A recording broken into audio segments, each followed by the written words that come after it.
On this episode of Modern Greaser, we install an eBay special intercooler and piping for a whopping $160. That's $80 for the intercooler and $80 for the piping.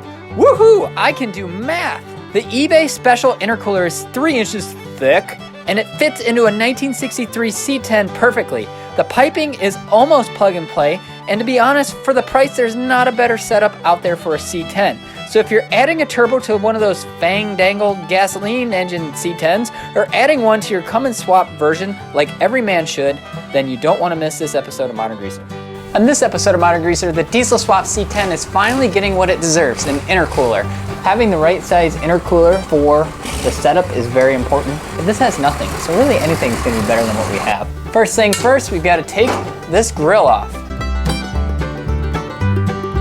So to get this grill off, I can just start taking off pieces, taking the headlights out and hoping that I'm getting the right parts. Or I can check out the 1963 manual that they wrote 57 years ago, and boom, it's right there. Take these screws out. It's gonna save you a lot of time.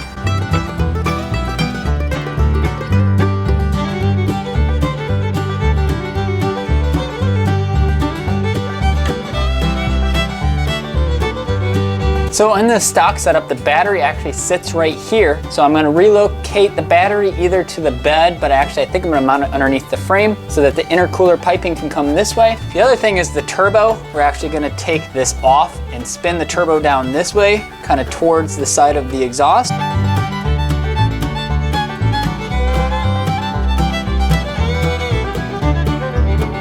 With a little grinding, we were able to take our turbo, which is facing this way and blowing straight into the engine, be able to rotate it 180 so it's coming this way and going to our intercooler. So if you couldn't tell, this eBay intercooler is perfectly sized for our C10. Now we're gonna figure out if the intercooler piping that I ordered is gonna be somewhat close. I'd have to say for 80 bucks, it's pretty impressive looking. So these are the 2 parts that I was looking for. These will probably go on either side of the intercooler and bring it into the truck. High quality clamps. Believe it or not, you could probably almost make this plug and play.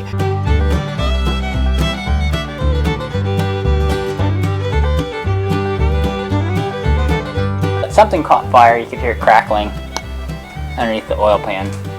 So it's good to have an extinguisher nearby. Here's my hack job of a hole where we're gonna connect the intercooler. So there's our first connection. We cut our little elbow, clean it out really good, make sure there's no metal.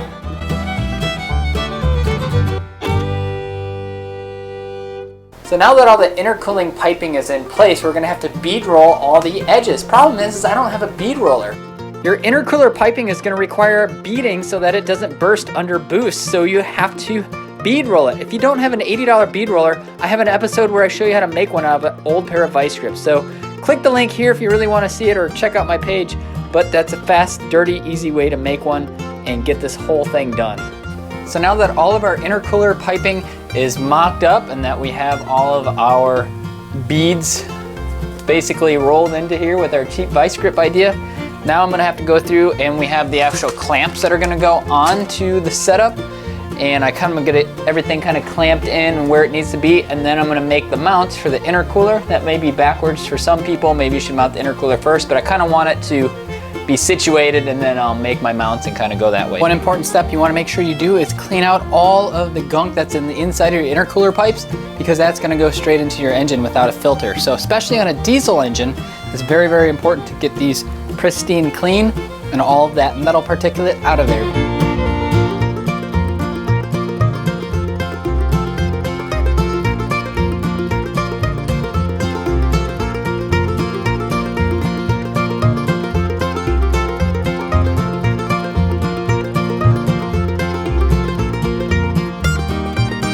So on the intercooler, we cut and welded some brackets to hold it in place. So the turbo was actually going up over that way towards the driver's side, so we had to clock it this way, and we sent it down one of the tubes that came in our $80 kit, and then we had to cut one of our 90s right here and shorten it, add our beads on either side. There's our $80 intercooler. We took another 90 on this side, cut it, beaded it, added another stock piece from our kit, another stock elbow, and that's pretty much all that there is to it. This is the battery box that I came up with. All it is simply we had to shave down the one side and add some angle iron. I was gonna add some welds, but it is sturdy enough with some fasteners that it's ready to get mounted in the underside of the truck. This is where the battery's gonna get mounted. We're gonna run our 4-gauge up to the starter.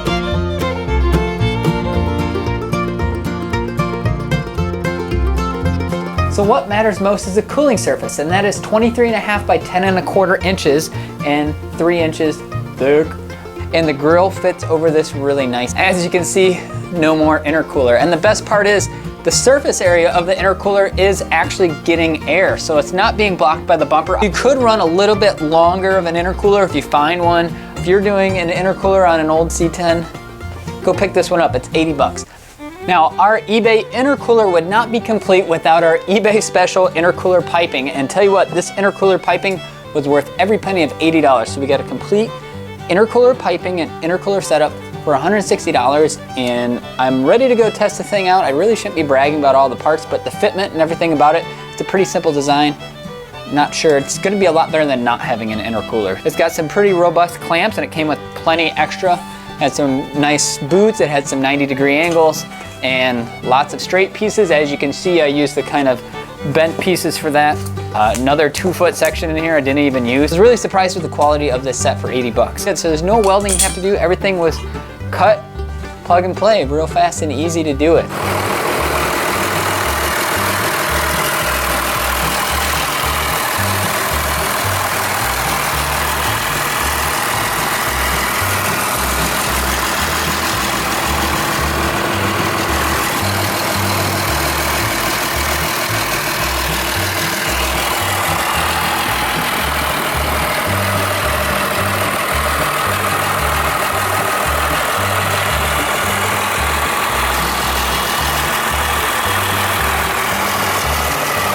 The intercooler is definitely worth $160. It's exactly why you see the newer trucks, well, I should say newer, but the trucks that came out in the later 90s that said intercooled by Dodge all over the front. Well, it's a pretty big improvement. So I definitely see the miles per gallon by adding the intercooler, not only the cool factor, but definitely the driving factor. So definitely a big difference. Well, if you follow me on modern.greaser on Instagram, which I'm sure you don't, you'd realize that I've been running my truck with a bad alternator for the last 3-4 months and just kind of putting a charger on the battery. But if you keep discharging your battery like that, especially a Cummins, I'm only running one battery on this vehicle, and every time you crank it over, it really discharges that battery pretty hardcore. So it's not good for the battery. So I picked up a new battery and a new alternator. Thanks for watching this episode of Modern Greaser. Make sure you click the like button if you like this video. Make sure you click that like button if you hated this video, and make sure you subscribe to the channel.